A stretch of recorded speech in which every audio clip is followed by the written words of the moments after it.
Continuamos con más aquí en Economía para Todos. A ver, el tema de las brechas en agua y saneamiento sigue siendo una constante en la agenda nacional. Hoy vamos a conversar con Mauro Gutiérrez, presidente ejecutivo de la SUNAS. De hecho, se ha presentado hoy una especie de análisis con respecto a las inversiones de las EPS. Mauro, ¿cómo está? Bienvenido, buenas tardes. Valeria, muy buenas tardes y muchas gracias por la invitación. Mauro, coméntenos, por favor, cómo es que se ha avanzado, se ha retrocedido en el tema, por ejemplo, de las inversiones de las EPS a nivel nacional. Bueno, el reporte que presentamos en la mañana hace un análisis general de cómo se ha avanzado en la ejecución de las inversiones en las empresas prestadoras de servicios de saneamiento.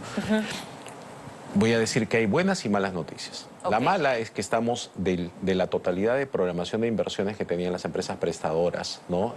Al año pasado, 2024, se llegó a un nivel de ejecución del 38%. ¿No? Vale decir que de lo presupuestado de inversiones propias de las EPS se ejecutó 1 de 3 soles. Pero esa noticia, que si bien es cierto, mala por el nivel, ¿no?, es superior al nivel que se había encontrado en el año anterior, el año 2023, que estaba en el orden del 28%. Vale decir, se ha aumentado un 10%, pero todavía falta muchísimo por avanzar. Ahora, la necesidad de inversión es un elemento esencial, ¿no? Porque sin inversión, en realidad, no vamos a poder cerrar la brecha. La brecha, si nosotros medimos los niveles de cobertura que existen de agua potable, a nivel nacional, utilizando la ENAO, porque depende de la encuesta que uno vaya a utilizar. Estamos hablando que prácticamente el nivel de cobertura está en el orden del 88%. Este nivel prácticamente no ha cambiado desde hace alrededor de 10 años. ¿Por qué razón? Y no es que no se invierta, porque hay otras fuentes de financiamiento como inversión pública. Es que los niveles de inversión están yendo casi a la misma velocidad del crecimiento de la población, pero no le estamos superando para poder hacer ese cierre. Entonces, ese es un reto muy importante.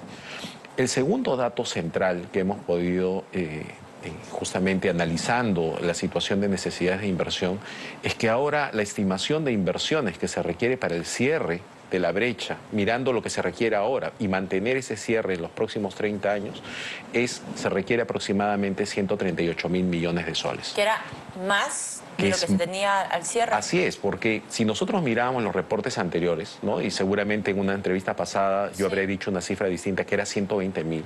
Estamos hablando que cuando estamos haciendo los ajustes de las inversiones, estos cada vez están aumentando.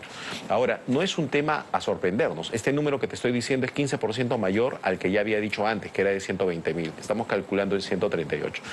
Pero ¿por qué es tan elevado? Porque el costo de la conexión es un costo significativamente alto, ¿no? Este es un tema que a veces perdemos de vista y no somos conscientes, que hacer una conexión de agua es mucho más costosa que hacer una conexión de electricidad o de telecomunicaciones, por ejemplo, porque se tiene que hacer las perforaciones en la tierra, poder llevar la tubería hacia la casa, los reservorios. Imagino que es diferente. Las obras que se tienen que hacer son grandes. Ahora, solo para mencionar, por ejemplo, Nueva Rinconada, una conexión de agua y alcantarillado bordea los 90.000 soles. ¿Dónde queda Nueva Rinconada? Es el proyecto que está en Villa María del Triunfo, ¿no? Que es el proyecto más grande que se está haciendo. Pero en promedio, fíjate, son 90.000 soles que estamos hablando por conexión, ¿no?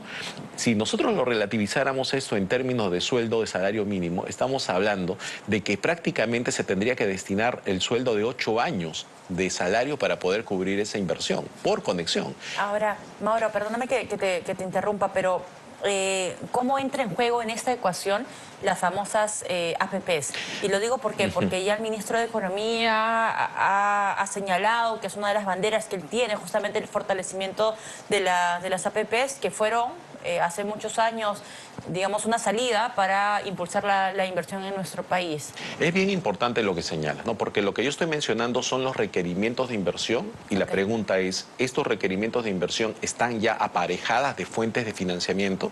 ¿No? Y ahí justamente en la mañana, en la discusión que tuvimos también, estuvieron presentes representantes del MEF, señalábamos que las inversiones en APP juegan un papel importante, pero de ese total, ¿no?, actualmente no supera el 10% de la contribución de este total que se requiere. Inversión pública contribuye con el 50%, tarifa participa con un 7 u 8%, y este también es otro elemento. A veces hay un mito de pensar que la cierre de brecha se va a realizar con tarifa, con el incremento, ¿no?, de tarifas. Y eso tendría que multiplicarse significativamente. Pero ahí abre una oportunidad importante. Todavía existe alrededor de 35% de inversiones de la torta que requiere la identificación de fuentes de financiamiento. ¿No se sabe?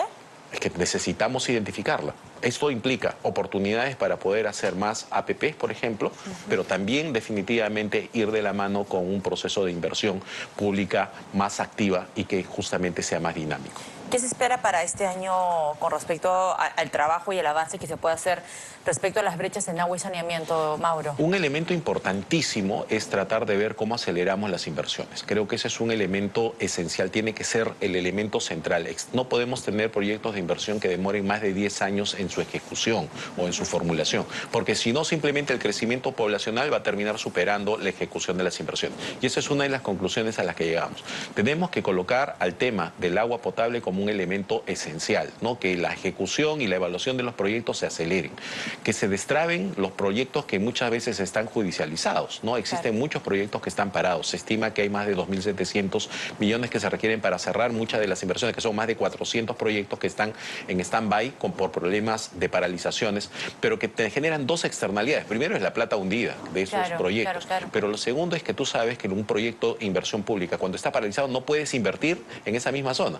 Vale decir, el proyecto queda inmovilizado, no puede ser transferido a la empresa prestadora, no puede operarse y no se puede realizar un proyecto para sustituirse. Es un terreno al que nadie puede ingresar. Prácticamente, ¿no? Entonces, eso genera un problema. Y a veces tenemos proyectos que están paralizados 5 años, 6 años y no se terminan de cumplir. Y cuando ya se reanudan, se tiene que gastar más todavía para la reanudación y ponerle a punto para hacer el saldo de obra respectivo. Y ese es un segundo elemento importante. Y el tercero es, tenemos que ser conscientes de la necesidad que agua potable es un elemento esencial. Si lo miramos en términos de la participación y del presupuesto público, el agua, saneamiento, pesa solo entre el 2 y el 3% de todo el presupuesto. ¿No? Para poder hacer el cierre en un tiempo razonable, deberíamos estar pensando prácticamente en duplicar esa cantidad de presupuesto, que actualmente inversión pública está en el orden de los 6.000, deberíamos aspirar a tener un nivel de inversión superior a los 10.000 para poder acelerar ese cierre. Bueno, ahí está justamente el reto que mencionas, Mauro, pero que viene ya de hace algunos años, y lo importante es que están tratando de analizar y diagnosticar en lo que se pueda, digamos, por dónde podríamos ir avanzando. Mauro Gutiérrez, presidente ejecutivo de la SUNAS, estuvo con nosotros. Muchísimas gracias, Mauro. Gracias. Amigos, tenemos información con nuestra compañera Geraldine Hernández. Adelante. ¿Qué tal?